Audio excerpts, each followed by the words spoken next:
Welcome to Audiobook Addicts. Tonight we step back into the sun-drenched halls of 1920s London. Featuring our digitally remastered ensemble, we present P.G. Wodehouse's timeless classic, Leave It to Jeeves. Lean back. The story is about to begin. Jeeves, my man, is really a most extraordinary chap. So capable. Honestly, I shouldn't know what to do without him. On broader lines, he's like those choppies who sit peering sadly over the marble battlements at the Pennsylvania station in the place marked Inquiries. You know the Johnnies I mean. You go up to them and say, "When's the next train for Mellon Squashville, Tennessee?" And they reply without stopping to think, "243, track 10, change at San Francisco." And they're right every time. Well, Jeeves gives you just the same impression of omniscience. As an instance of what I mean, I remember meeting Monty Byng in Bond Street one morning, looking the last word in a gray check suit, and I felt I should never be happy till I had one like it. I dug the address of the tailors out of him and had them working on the thing inside the hour. "Jeeves," I said that evening, "I'm getting a check suit like that one of Mr. Byng's." "Injudicious, sir," he said firmly.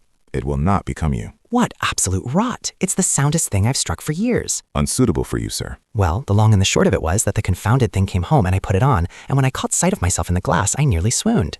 Jeeves was perfectly right. I looked a cross between a music hall comedian and a cheap bookie. Yet Monty had looked fine in absolutely the same stuff. These things are just life's mysteries, and that's all there is to it. But it isn't only that Jeeves's judgment about clothes is infallible, though of course that's really the main thing. The man knows everything. There was the matter of that tip on the Lincolnshire.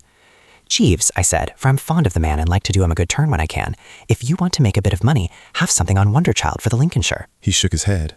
"I'd rather not, sir." "But it's the straight goods. I'm going to put my shirt on him." "I do not recommend it, sir. The animal is not intended to win.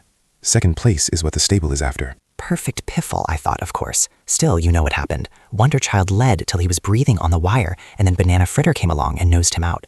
I went straight home and rang for Jeeves. After this, I said, "Not another step from me without your advice. From now on, consider yourself the brains of the establishment." "Very good, sir.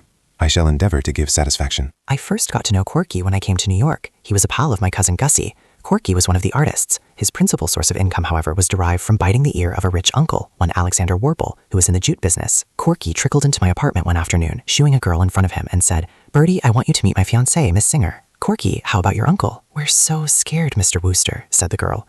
"We were hoping that you might suggest a way of breaking it to him." "Leave it to Jeeves," I said. "The scheme I would suggest cannot fail of success, but it has what may seem to you a drawback, sir, in that it requires a certain financial outlay.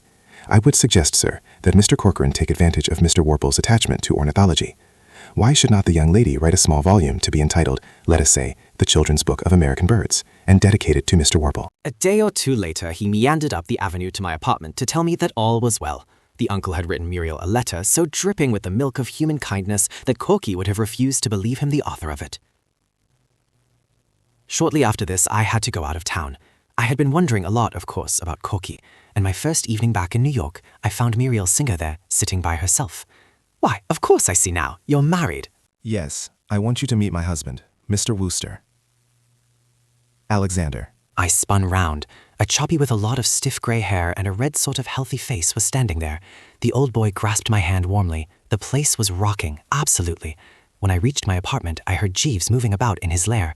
"Jeeves, you remember the girl who was to slide gracefully into his uncle's esteem by writing the book on birds?" "Perfectly, sir." "Well, she's slid. She's married the uncle." "That was always a development to be feared, sir." Opening the paper one morning, I read that Mrs. Alexander Warble had presented her husband with his son and heir. I was so darn sorry for poor old Corky that I hadn't the heart to touch my breakfast. I rushed down to the studio. "It's my uncle's idea," Corky said. "Here's the first commission I have ever had to paint a portrait, and the sitter is that human poached egg that has butted in and bounced me out of my inheritance. Every time I look up and catch that kid's vacant eye, I suffer agonies." Corky called me on the phone. I finished the portrait. My uncle's coming in half an hour to inspect it. I took a good look at it. It sort of leers at you, doesn't it? "He has a decidedly inebriated air, sir." The uncle came in. "Is this a practical joke? This extract from a comic-colored supplement is the result.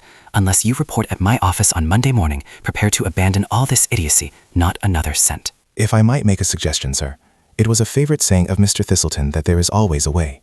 Mr. Corcoran's portrait may not have pleased Mr. Warble as a likeness, but I have no doubt that editors would gladly consider it as a foundation for a series of humorous drawings, The Adventures of Baby Blobs." The older I get, the more I agree with Shakespeare about it always being darkest before the dawn.